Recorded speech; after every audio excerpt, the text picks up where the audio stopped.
घरात येणं कोणालाच आवडलेलं नाहीये. तायडे ग असं का बोलतेस तू? मावशी काय बोलले ऐकलंस ना?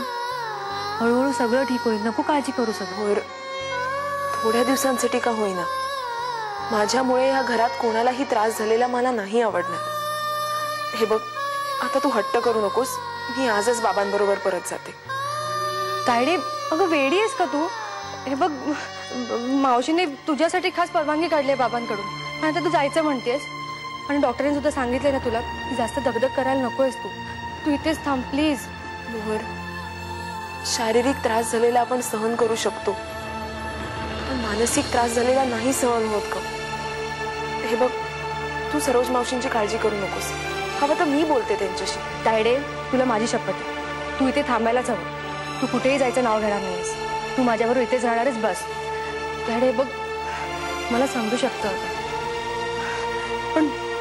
पण इथे सगळेच दुखावलेत. आणि जर एखादी जखम आपण केली असेल तर ती बरी व्हायला सुद्धा वेळ आपणच द्यायला हवा ना, हो ना?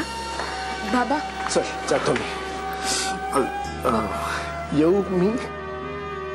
काय म्हणाले चिंतामणी काका? काही नाही, काही विशेष नाही. बाबा अगं तू इथे राहायला त्यांची काहीच हरकत नाहीये असं म्हणायला आहे तो. बरं ऐक मोहर, तिची काळजी घे आणि काही लागलंच तर फोन कर आणि माझ्याशी सुद्धा बोल. पल्लू, लक्षात ठेव, आपण दुसऱ्याच्या घरी आहोत. जबाबदारीने राहा. कोणी काही बोललं तर लक्ष देऊ नको. कसं आहे ना, आपण आपल्यावर केलेल्या उपकारांची जाणीव ठेवली की टोचून बोललेलं नाही लागत.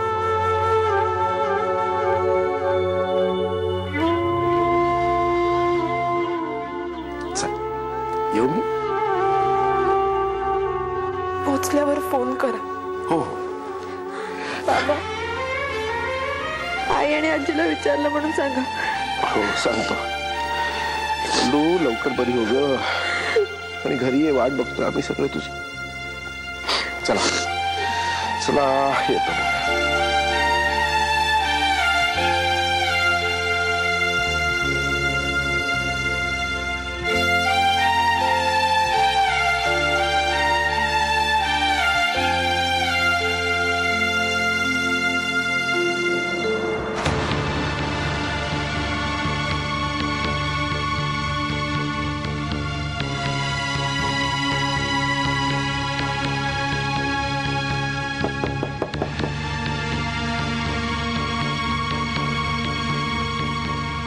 वहिनी ये ना.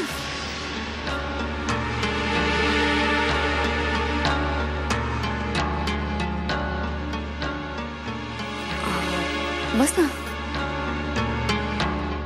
काय झालं? शिखा, एकंदर घरातल्या परिस्थितीबद्दल तुझ्याशी बोलायचं होतं. बोल ना वहिनी. शिखा, तुला चांगलंच माहिती, मोहर या घरात लग्न करून आल्या दिवसापासून डॅड तिच्याशी वाईट वागतायत. वाईट म्हणजे ते तिच्याशी बोलत नाही, तिचा तिरस्कार करतात अजूनही. आणि तरीही पल्लवीला या घरात ठेवण्याची विनंती त्यांनी कशी काय मान्य केली? वहिनी अगं, हाच तर डॅडचा मोठेपणा आहे. त्यांच्यात अजून माणुसकी आहे जी मोहरमध्ये नाहीये. म्हणून तर एवढी फसवणूक होऊन सुद्धा डॅडनी पल्लवीला इथे राहायला परवानगी दिली. आणि मला तर वाटतं ना, पल्लवीने इथे राहणं योग्य नाहीच आहे. याआधीही तिने आपली फसवणूक केली आहे आणि पुन्हा असं काही करणार नाही. कशावरून?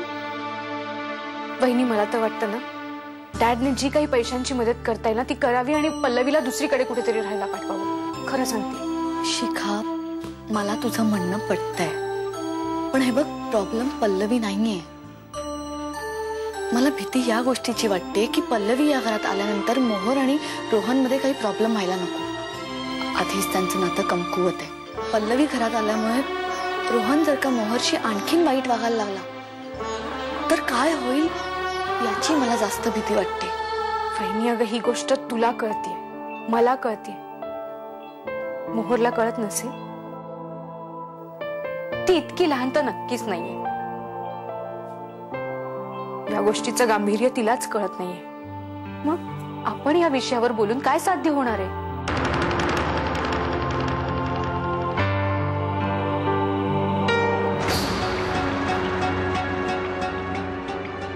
अहो, दूध. नकोय मला दूध वगैरे. माझं ऐकून तरी घ्याय बघा. मला माहितीये जो काही प्रकार घडलाय त्यामुळे तुम्ही खूप रागवलाय, पण मी पल्लवी ताईला इथे का आणलं? निदान एकदा माझी बाजू तरी ऐकून घ्या तुम्ही. काय फरक पडणार आहे त्यानं? तू तुझ्या मनाप्रमाणे वागलीस ना, मग आता बाजू ऐकून काय होणार आहे? आणि असंही रोज रोज बाजू ऐकून मला कंटाळा आलाय का? अहो पण मी काही बोलू नकोस तू.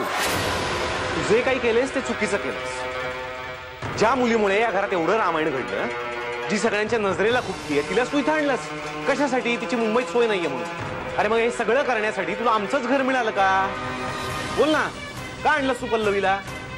आम्हाला परत त्रास द्यायला, की आमची जी फसवणूक झाली आहे त्याची परत आठवण करून द्यायला? आणि ती तर काही निर्लज्जच आहे. बहीण म्हणाली चल घरी, की आली सामान घेऊन.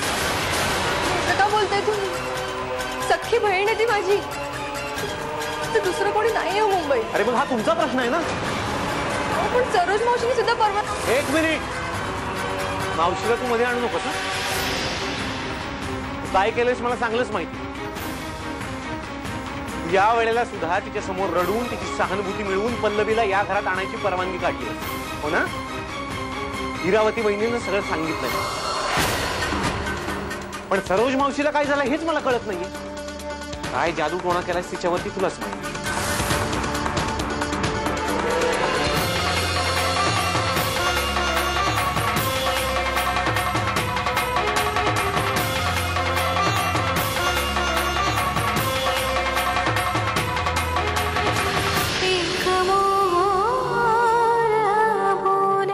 असं काय करणार आहात तुम्ही?